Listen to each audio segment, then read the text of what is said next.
Tunay po na lubos-lubos ang pagpapala ng Diyos sa ating simbahan mula Pilipinas hanggang sa 4 na sulok ng mundo. At yamang nasa usapang katapatan na po tayo ng Diyos, I believe ang susunod pong babati sa atin ay isa sa mga pinakapwedeng makapagpatunay ng kabutihan ng Diyos sa buong Jesus is Lord Church worldwide. She's indeed a woman of God, a woman of passion, faith, and courage. JIL people worldwide, let us all welcome the Executive Vice President of the Jesus is Lord Church worldwide, Reverend Pastor Jovi Villanueva Binalya. Hallelujah! Somebody shout hallelujah! Hallelujah! Somebody shout Jesus is Lord! Jesus is Lord! Praise the Lord! Praise the Lord! Happy anniversary, JIL Church Worldwide! Nabati niyo na po bang inyong mga katabi? Pakibati nga po, pakisabi happy anniversary. Ang mga tao sa likod nyo. Grabe po, nakikita nyo po ba yung ating video? Ang mga tao po ay nandun na sa pinakadulo. Kaway-kaway naman po ang mga nasa likod. Woo! Happy anniversary po, JIL Church Worldwide. Our theme for this year is Holy Spirit Breakthrough. Pakisabi nga po, Holy Spirit Breakthrough. Ano nga po ba ang Holy Spirit Breakthrough? If you can open your Bibles in the book of Luke chapter 4, beginning verse 18 to 19, ang sabi po dito, the Spirit of the Lord is on me. Pakisabi nga po, the Spirit of the Lord is on me. Do you believe that, church? Do you believe that, church? Amen. Sabi po dito, because He has anointed me to proclaim the good news to the poor. He has sent me to proclaim freedom for the prisoners and recovery of the sight for the blind, to set the oppressed free, to proclaim the year of the Lord's favor. Meron po ba sa kalagitnaan nitong lugar na ito na pakiramdam natin we are poor? Poor in the spirit? Poor financially? Emotionally? Mentally? Are you imprisoned by any sins? By any sickness or diseases? Or are we blind? Are we blinded? Blinded po ba tayo sa mga katotohanan na para bang ang dilim-dilim ng ating buhay? Or are we oppressed? Nababash tayo? Pinagbibintangan ng mali?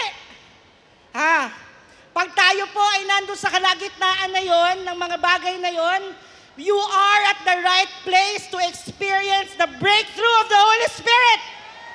If we are experiencing poverty, if we are experiencing blindness, or we feel that we are imprisoned, wala na tayong magagawa sa buhay natin, we are being oppressed, this is the time for your breakthrough.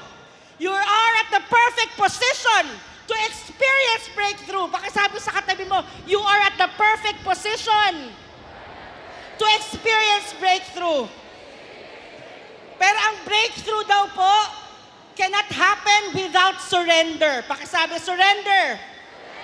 The Bible is filled with so many testimonies of people who experience God's breakthrough as they surrender to God. That's why we cannot truly experience the breakthrough of the Holy Spirit if we keep on relying on our own capacity, if we keep on relying on our own strength. Pag tayo ay nandun na sa edge ng ating buhay at sinasabing, Lord, wala na akong kayang gawin. Hindi ko na kaya. Lord, kailangan kita. Then, that's the surrender happens. So we surrender our poverty, physically, financially, maaring spiritually, we surrender it to Jesus. Pakisabi nga po, surrender to Jesus. We surrender our imprisonment to sin or sicknesses and diseases. Surrender them to Jesus. Pakisabi nga po ulit, surrender to Jesus. We surrender our blindness, yung hindi natin alam kung ano bang mangyayari. Saan ba patungo ang buhay natin? Surrender to Jesus. Pakisabi nga po, surrender to Jesus. If we are being oppressed, Tinatapunan tayo ng ano't anumang akusasyon, mga pagkakamali para hindi tayo makapagsalita. Dinudungisan ang ating pangalan. We surrender our oppression to Jesus. Pakisabi nga po, surrender to Jesus. Romans chapter 8 verse 11 says, the Spirit of God who raised Jesus from the dead lives in you. Pakisabi nga po, lives in you. Pakisabi, lives in me. And just as God raised Christ from the dead, He will give life to your mortal bodies. The same Spirit living within you. The Spirit of the Lord in Jesus is the key to breakthrough. Can I hear an amen? And that same Spirit lives in us. Pakisabi nga po, the same Spirit in Jesus lives in me. Do you believe that, church? I pray that you believe it, you claim it, you live it for the glory of our Lord Jesus Christ. Amen po ba? Again, happy 47th anniversary. God bless you all and to God be the glory.